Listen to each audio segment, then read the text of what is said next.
Every video about becoming your real self starts the same way. So does this one for about the next 2 minutes. Then it turns. The one thing you came here to kill turns out to be 5 things, and one of them is hiding inside the title you just clicked. You already know the list. Let go of the bad habits. Cut the people who do not fit your life anymore. Kill the negative self-talk. Stop making excuses. Do that, and the real you finally gets to show up. That is the promise almost everyone in this space is selling, and there is a clean logic to it. The false stuff is on top. Scrape it off, and whatever is underneath is the true thing. One decision, and the old you is left behind you the way a room is left behind the moment you finally walk out of it. And you can almost feel the after, the lightness, the morning when you wake up and the heaviness is simply gone, and you move through the day as the person you always suspected was under there the whole time. That image is doing a great deal of work on you right now, and it is worth naming out loud, because the entire self-improvement economy runs on it. The clean before and after. The single threshold you step across once and never step back over. It feels right because a version of it is right. You have felt that pull. You know the weight of carrying a self that no longer fits you, and how much of your day goes to holding it in place. And you have watched people change, really change, so the possibility is not in doubt. Something does have to go. That much you can trust. You have probably already done a version of the surface work too. You have quit things. You have cut people off, cleaned up your language, built the better morning routine. Some of it held. Some of it snapped back the moment you got tired. And if you are honest, the snapping back is the part that brought you here tonight. That is the clue almost everyone walks straight past. The surface work works on the surface, and then something underneath it, something you never agreed to, calmly puts the old behavior back on the schedule. Even the Jung line you have probably seen 100 times seems to agree with you. Until you make the unconscious conscious, it will direct your life, and you will call it fate. Read it once, and it sounds like a green light. Make the unconscious conscious, and see the pattern. Stop letting it run the show, and decide differently. Done. So hold that feeling for a second, because it is the right feeling to start from. The channels talking about Jung right now are not lying to you about the dying, but keep one piece of the belief where you can see it, the piece that keeps promising a finished version of you is waiting on the other side once the dying is done. We come back for that piece last. It does not survive the video. That whole model is what almost everyone is working from. The surface you scrape, the true self underneath. Some of the largest channels talking about him run on it right now. Therefore, for the next few minutes, we hold that model against the collected works themselves, the sentences that survived Jung's own editing. We watch it crack in 3 places. Then we rebuild it into something that holds weight. Some nights the screen is the wrong place for this. If you'd rather just listen, Surreal Mind is on Spotify now. The words, in the dark, wherever you are. Links in the description. Here is the first crack. If letting the old self die were only a clean decision, Jung's own pages would say so somewhere. They do not. The word he keeps reaching for is much heavier than decision. It is suffering. He writes that behind a neurosis, there is so often concealed all the natural and necessary suffering the patient has been unwilling to bear. Sit with the shape of that sentence for a moment. In that sentence, the symptom is the hiding place, and what it hides is the ordinary pain a real change was always going to cost you. You have paid interest on it for years, all by refusing to pay the principal. That single reframe changes what you are even looking for. You stop hunting for the technique that makes it painless, because no such technique is ever coming, and the hunt itself becomes one more elaborate way of not paying. What you look for instead is whether you are willing to feel the exact thing the symptom was built to protect you from. That willingness is the actual doorway, and it is available today, which is already more than the painless technique ever was. There is even a famous line people hang on all this, that there is no coming to consciousness without pain. Nobody has ever pinned it to a page in the collected works, so treat it as folklore that happens to be true. The sourced version is colder and better anyway, natural and necessary suffering, unwilling to bear. A decision is something you make in an afternoon. What Jung is describing is a weight you agree to carry for as long as it takes, knowing it will not be light. Here is the second crack, and it is the one that breaks the whole clean model wide open. You cannot delete a trait by deciding not to have it. Jung's model of the psyche simply will not allow it. The psyche compensates. Whatever the conscious mind refuses, the unconscious keeps, and it does not keep it neatly folded in a drawer. Jung writes that when those contents are not acknowledged, their compensatory effect is not only nullified, but actually changes into its opposite, as it then tries to realize itself, literally and concretely. Read the last part again. It tries to realize itself, literally and concretely. In plain speech, what you push down does not evaporate. It waits, it gathers pressure, and then it comes back sideways, wearing a costume, running your Tuesday afternoon while you are still congratulating yourself on having handled it. The man who decides he will never be angry again does not become calm. He becomes cold, then contemptuous, then cruel in small ways he cannot see, because the thing he exiled came back in through a door he was not watching. Under the lid, the pressure keeps building, with nowhere to go but out. This is why sheer willpower has such a short shelf life on the deep material. Willpower spends the conscious mind's energy holding a lid down, and the moment that energy runs low, which it always eventually does, the lid lifts on its own. You did not fail because you were weak that night. The whole arrangement was built to fail because it treated a living pressure as a dead object you could simply sit on forever. And here is the third crack. The old self was never one thing to begin with. Persona, complex, shadow, ego, self.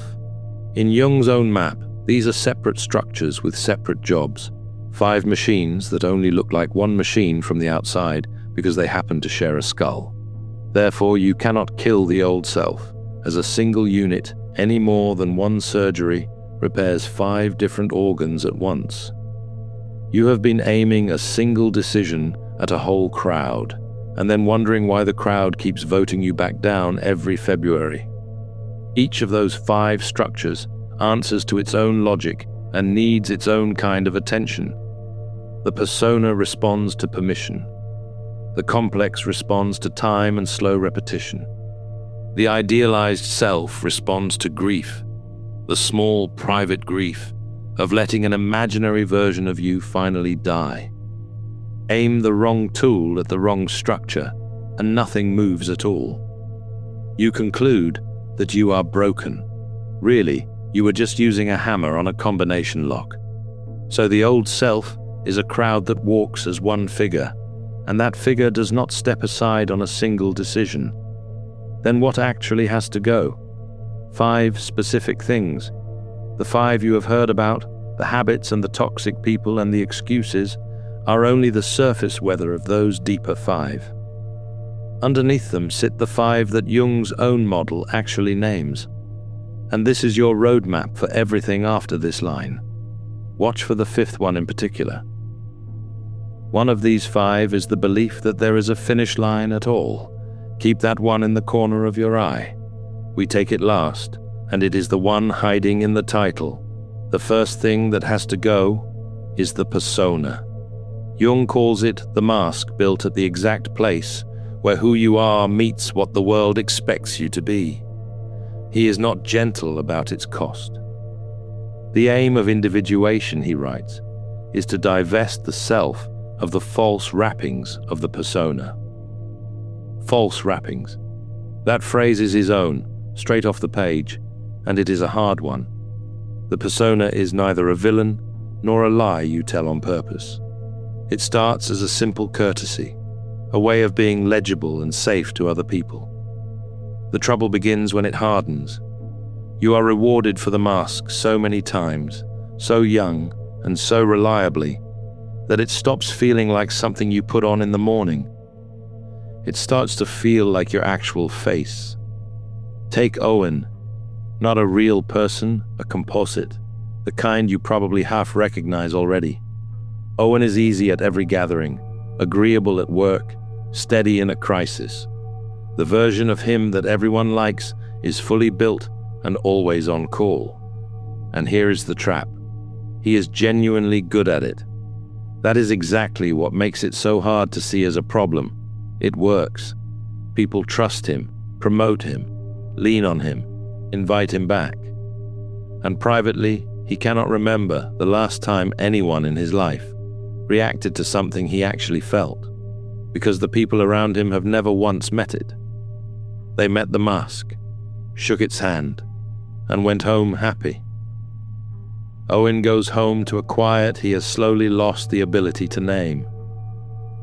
Ask him what he wants, plainly, and he will tell you what would be reasonable.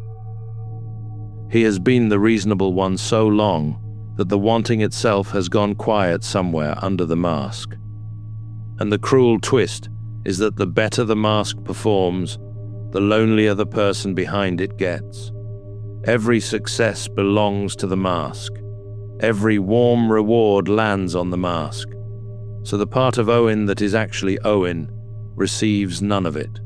He is applauded all day, and the part of him that is actually him goes unfed. Same room, same people. Here is a tell you can run on yourself this week. The persona leaves behind a very specific kind of tiredness, the kind that arrives with no event to explain it. The workload was ordinary. You were on all day, performing easy and warm and reasonable for 8 straight hours, and the performance was seamless. That seamlessness is exactly what costs. That flat, causeless exhaustion is the mask charging you rent for the day it worked. So do one concrete thing with this before it slides off. Pick one person who has only ever met the easy version of you. This week, tell them one true thing you would normally file away, something small and honest and slightly inconvenient to say out loud. Then watch which of you flinches first. That flinch is the seam of the mask showing itself, and it is the first honest piece of data you will have gathered about yourself in a long while. If you have ever caught the version of you that everyone loves and realized it has never once met the part of you that is actually tired, actually scared, actually done, comment the words, "They only ever meet the mask." The second thing that has to go is older than the mask. It is heavier, and it catches the people who thought they had already done the work. To build a mask, you first need an adult world to perform it for. This one forms long before that, back when you are small and the stakes feel total, because at that age, they genuinely are. Jung calls the emotional centers that gather this early complexes, feeling toned clusters that form around a charge and then run themselves on their own current, largely outside your say. The parental ones in his account are among the very first, the child's first real collision with reality, and the first shape that adaptation ever takes in a human life. You survived your way into them, long before you had the words to know you were doing it. They set the way scar tissue sets, without your consent and without your notice. What I call the good child complex grows in exactly that soil, and it is worth separating cleanly from the persona. You run the persona yourself. The good child complex runs underneath you, on its own, whether you attend to it or not. It is a contract you signed long before you had the vocabulary to read its terms. And it keeps enforcing that contract on a life that stopped needing it decades ago. Take Talia. Composite again, though you may already know a Talia. Talia learned before she could spell it that calm kept her loved, and any large feeling made the whole room go tense and unsafe. So she became the one who never added weight. Easy, low maintenance. The child everyone described as no trouble at all, as though that were the highest thing a small child could possibly be. Therefore, 30 years on, she still cannot say what she wants for dinner without first reading every face at the table for permission. She apologizes before she asks for anything. She smooths a room before anyone has told her it is rough. She calls all of it being considerate. Underneath, it is the old contract still running its program. The complex does not know the danger it was built for has long since passed. It only knows the deal that once kept her safe. The child did the job so well that the adult forgot it was ever a job and mistook the survival strategy for her whole personality. And here is why simply deciding to stop being the good child does not touch it. The complex sits far below the surface, out of a decision's reach. It is wired underneath, autonomous, running on its own current the way Jung describes, which means it fires before the conscious you has even arrived at the scene. By the time Talia notices she is scanning the room, the scan is already 3 seconds old. You cannot out-decide something that reliably moves before you do. You can only bring it into the light slowly, again and again, until the old current finally has somewhere new to run. Some people meet this in their 30s and start the slow work of rewiring it. Others carry the same unread contract into their 70s, running a life on terms a frightened child agreed to before they could spell their own name. What usually decides? It is a single word, handed over at the right moment. The word for what was running underneath. So the person can finally see the pattern working instead of simply being it. If any of this is already naming something you have carried for years without a word for it, subscribe. Handing you the word is the only thing this channel is really for. The third thing that has to go is the one your ego is most proud of, which is exactly why it is the hardest of the 5 to catch in the act.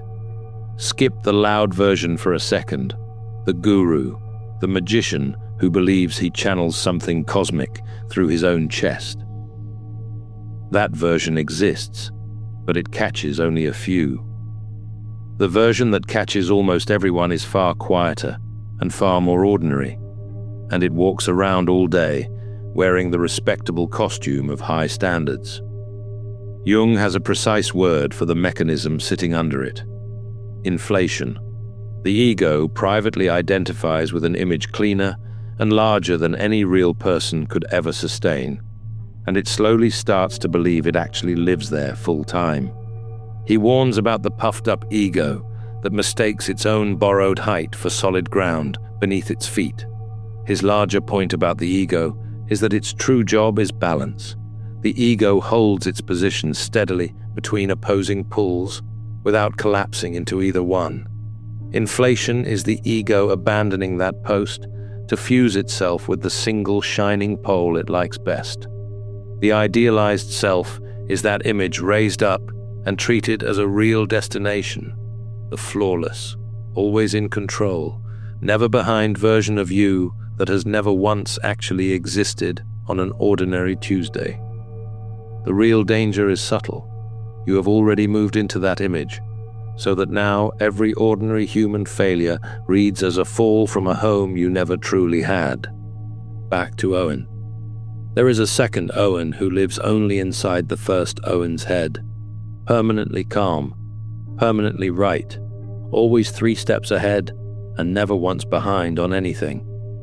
And a genuinely shocking amount of Owen's real week gets spent defending the gap between the two. The second Owen, and the actual one. The one who overslept, missed a call, and replayed a clumsy meeting for 2 hours in the car. Every hour spent guarding that gap is an hour not spent inside his own life. This is inflation's quiet tax, and almost nobody files it under inflation because it feels exactly like conscientiousness. Watch how it recruits your best qualities to defend itself. Your discipline goes to maintaining the image. Your intelligence goes to explaining away the gap. Your honesty gets suspended in the one area where you most need it. Admitting the ordinary Owen is real would mean the shining Owen has to come down off the pedestal, and the ego will spend real energy to stop that from happening. The tax shows up as a whole life, slowly narrowed to the size of what the image can survive.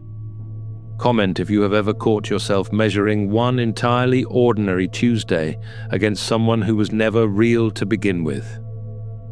The fourth thing that has to go has been running unseen under this whole video from the very first minute.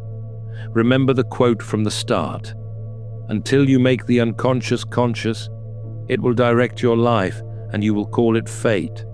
That line gets quoted constantly in this exact corner of the internet, printed on cards, laid over sunsets, dropped under every second video on the subject. It almost never gets sourced because nobody has actually pinned down the page it comes from. So treat the sentence itself as folklore, but the mechanism it is pointing at is real, and it is documented in Jung's own collected work, over and over, in language he genuinely stood behind. Here is that mechanism, stripped of the poster.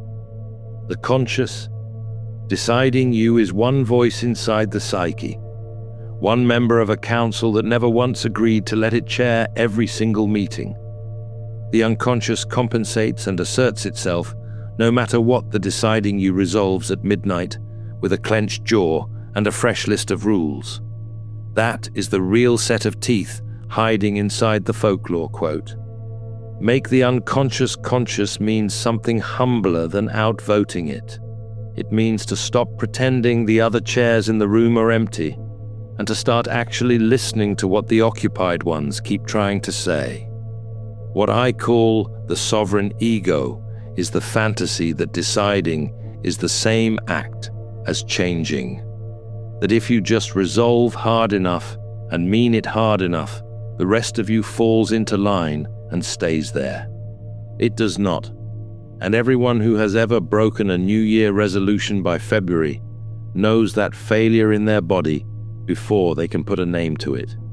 You do not get the version of this where the conscious you simply outvotes everything else and calls the whole room healed. Remember the second crack, the trait that comes back sideways. That is the council refusing a rigged vote. Integration means every part gets a seat, even the ones you would much rather leave standing out in the hall where you cannot hear them. One part winning by force is a coup, and a coup does not hold. The parts you exile do not resign and go home. They wait and they compensate, exactly as Jung says they will. So the real work is stranger and humbler than a tighter grip. It is learning to negotiate with the parts of yourself you have spent years pretending you do not have. You treat the anger and the fear and the want and the grief as delegates carrying real information, rather than enemies to be crushed. Jung's whole method turns on that one shift, from commanding the psyche toward actually listening to it. The sovereign ego finds this close to unbearable because it means giving up a throne it was completely certain it had earned. And giving up that throne is most of what people mean, without quite knowing it, when they say the old self has to die. And keep watching for the fifth, because the last thing left standing will be the one you would least expect to have to lose. The idea that any of this ever ends. Which brings us to the fifth thing, the one hiding inside the title you clicked, and the last one still standing after the other four have gone. You have probably seen this next line stitched onto more journals and posters. than almost anything else with his name attached. The privilege of a lifetime is to become who you are. It is beautiful. It is also unpinned. No confirmed page in the collected works carries it, so it lives in the same folklore drawer as the first quote. And notice what almost everyone who repeats it does with it. They stop right there at become who you are. As though becoming were an event with a date on the calendar, as though arriving were the whole point of the exercise. But arriving is the fantasy. It is the most stubborn of the five, precisely because it disguises itself as the reward for clearing the other four. Individuation, in Jung's actual model, every video about becoming your real self starts the same way. So does this one, for about the next 2 minutes. Then it turns. The one thing you came here to kill turns out to be 5 things, and one of them is hiding inside the title you just clicked. You already know the list. Let go of the bad habits. Cut the people who do not fit your life anymore. Kill the negative self-talk. Stop making excuses. Do that, and the real you finally gets to show up. That is the promise almost everyone in this space is selling, and there is a clean logic to it. The false stuff is on top. Scrape it off, and whatever is underneath is the true thing.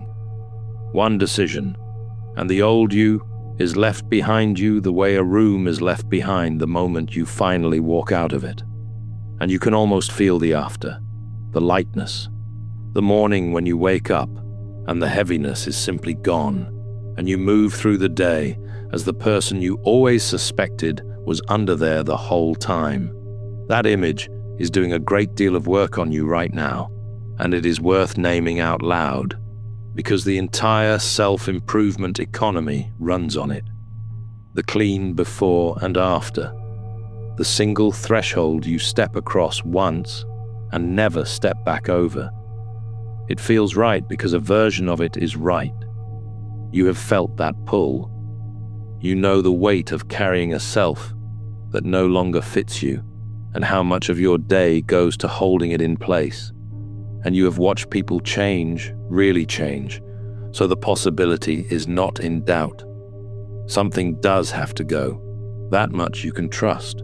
You have probably already done a version of the surface work too. You have quit things. You have cut people off, cleaned up your language, built the better morning routine. Some of it held. Some of it snapped back the moment you got tired. And if you are honest, the snapping back is the part that brought you here tonight. That is the clue almost everyone walks straight past. The surface work works on the surface, and then something underneath it, something you never agreed to, calmly puts the old behavior back on the schedule. Even the Jung line you have probably seen 100 times seems to agree with you. Until you make the unconscious conscious, it will direct your life, and you will call it fate. Read it once, and it sounds like a green light. Make the unconscious conscious and see the pattern. Stop letting it run the show and decide differently. Done. So hold that feeling for a second, because it is the right feeling to start from. The channels talking about Jung right now are not lying to you about the dying, but keep one piece of the belief where you can see it, the piece that keeps promising a finished version of you is waiting on the other side once the dying is done. We come back for that piece last. It does not survive the video. That whole model is what almost everyone is working from. The surface you scrape, the true self underneath. Some of the largest channels talking about him run on it right now. Therefore, for the next few minutes, we hold that model against the collected works themselves, the sentences that survived Jung's own editing. We watch it crack in 3 places. Then we rebuild it into something that holds weight. Some nights the screen is the wrong place for this. If you'd rather just listen, Surreal Mind is on Spotify now. The words, in the dark, wherever you are. Links in the description. Here is the first crack. If letting the old self die were only a clean decision, Jung's own pages would say so somewhere. They do not. The word he keeps reaching for is much heavier than decision. It is suffering. He writes that behind a neurosis, there is so often concealed all the natural and necessary suffering the patient has been unwilling to bear. Sit with the shape of that sentence for a moment. In that sentence, the symptom is the hiding place, and what it hides is the ordinary pain a real change was always going to cost you. Empaths aren't broken, they're alchemists in progress. The Alchemist's Path gives you drills, Jung-based boundaries, and 3 exclusive chapter videos to turn overwhelm into clarity. By Surreal Mind, 236-page downloadable ebook in stock. Begin now at thesurrealmind.com.